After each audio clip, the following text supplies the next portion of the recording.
बच्चों आज हम सभी यहाँ पर पीएच मान निकालने के लिए आए हैं, ठीक है। तो हमने आपको पीएच मान के बारे में थ्योरी में तो बता ही दिया था, लेकिन आज हम उसका प्रैक्टिकल करके आपको दिखाएंगे। तो पीएच जो स्केल बताया था हमने, वो 0 से लेकर हमने 14 तक आपको बताया था। और ये भी बताया था कि यदि पीएच का मान 7 से कम है तो विलयन कैसा होता है, अम्लीय है। और यदि 7 होता है तो पीएच, यदि विलयन का पीएच मान 7 होता है तो उदासीन, और 7 से ज्यादा होता है तो। आज हम पीएच मान निकालना सीखेंगे। तो इसके लिए हमें जरूरत किस किस चीज की पड़ेगी, जिन जिन विलयनों को पीएच मान निकालना है हमको उसकी जरूरत पड़ेगी। पहले नंबर पे है गाजर का जूस, दूसरे नंबर पे हमने लिया है नींबू रस, और तीसरे नंबर पे लिया है हमने अंडा, और चौथे नंबर पे लिया है हमने टमाटर जूस, और पांचवें नंबर पे लिया है हमने बैटरी का तेजाब हल्का, ठीक है। तो पीएच मान निकालने की दो विधियां होती हैं। एक तो होती है पीएच पत्र विधि, नजदीक लाइए सर। ये जो पीएच पत्र दिए गए हैं यहां पर, इसकी मदद से हम एक से लेकर 11 तक पीएच मान निकाल सकते हैं। और दूसरा हम निकालना सीखेंगे यूनिवर्सल इंडिकेटर्स, सार्वत्रिक सूचक, ये केमिकल है, इसकी मदद से। तो दो तरीके से हम पीएच मान निकाल सकते हैं। तो इसके लिए हमें जरूरत क्या पड़ेगी, परख नली की, टेस्ट ट्यूब की, ये ग्लास निडल है जिसकी मदद से हम विलयन को हिलाएंगे, घोलेंगे। और तीसरी जरूरत पड़ेगी हमें स्पैचुला की, चम्मच, ठीक है। तो पहले हम निकालना सीखते हैं कि पीएच पेपर की मदद से हम विलयन का पीएच मान कैसे निकाल सकते हैं। उसके बाद देखते हैं किस प्रपत्र का रंग कैसा होता है। तो यह है हमारे पास दूध में जो है हमने पीएच पेपर डाला,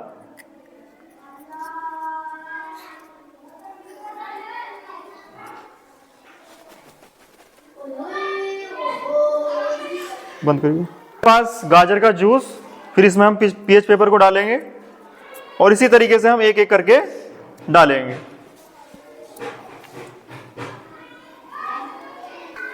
यह है हमारे पास नींबू,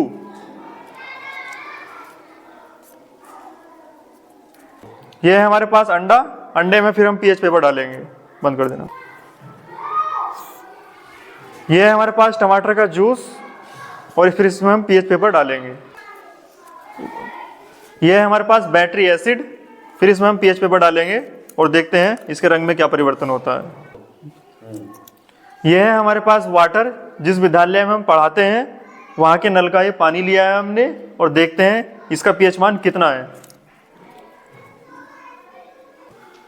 यह हमने अपने स्कूल के प्रांगण से मिट्टी ली है और मिट्टी को पहले हमने पानी में घोला, फिर उसको हमने फिल्टर पेपर की मदद से छाना और उसके बाद हमने इसको परख नली में लिया। और अब इसमें हम पीएच पेपर डाल के देखते हैं और देखते हैं इसके रंग में क्या परिवर्तन होगा, मिट्टी का पीएच मान कितना होगा। हमारे पास जो है 2 और 2 4, 2 6, 2 8, 8 सैंपल थे जो हमने लिए। अब देखते हैं इनके रंग में परिवर्तन कैसा होता है और इनका पीएच मान हम जो है निश्चित करेंगे इस पीएच स्केल के द्वारा जो ये दी गई है। तो ये थी हमारी प्रथम विधि, पीएच पेपर की मदद से हमने सभी का जो है रंग परिवर्तन देखा, ठीक है। अब इसी रंग परिवर्तन को हम पीएच इंडिकेटर के माध्यम से देखेंगे, ठीक है। तो एक एक करके हम एक टेस्ट ट्यूब में 4-4 बूंदे डालते हैं और फिर देखते हैं इनके रंग में क्या बदलाव आता है।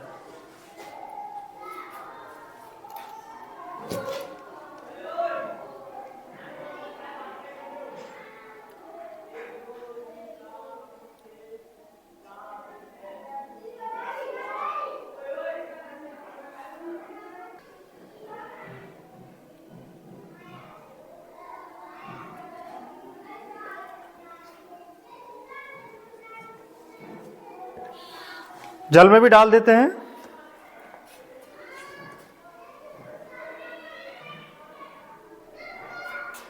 और ये मिट्टी है, मिट्टी में भी डाल देते हैं हम।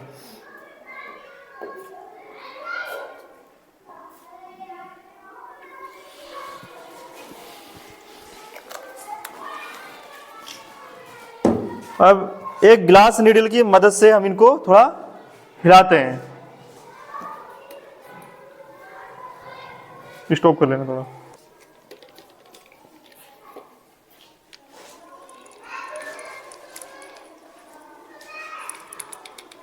लेकिन एक का एक दूसरे में डलेगा।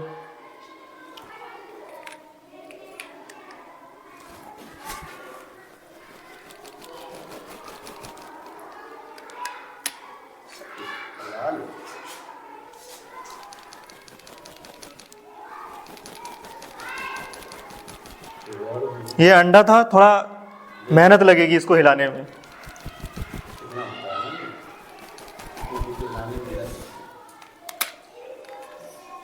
ये हमारा टमाटर का जूस था।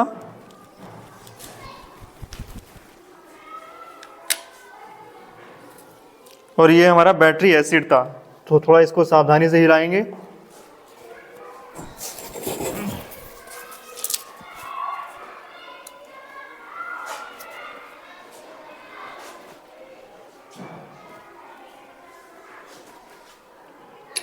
और ये नल का पानी था, नल का जल।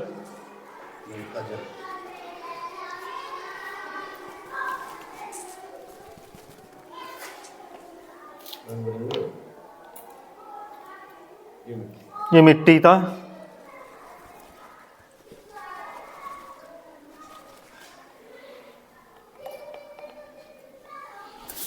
तो पहले हम देखते हैं ये बंद कर लेना थोड़ा। अब देखते हैं, ये है हमारा दूध, ठीक है। और ये है इसका पीएच पेपर। दोनों का कलर बिल्कुल सेम है, उसमें दिखाओ उसमें।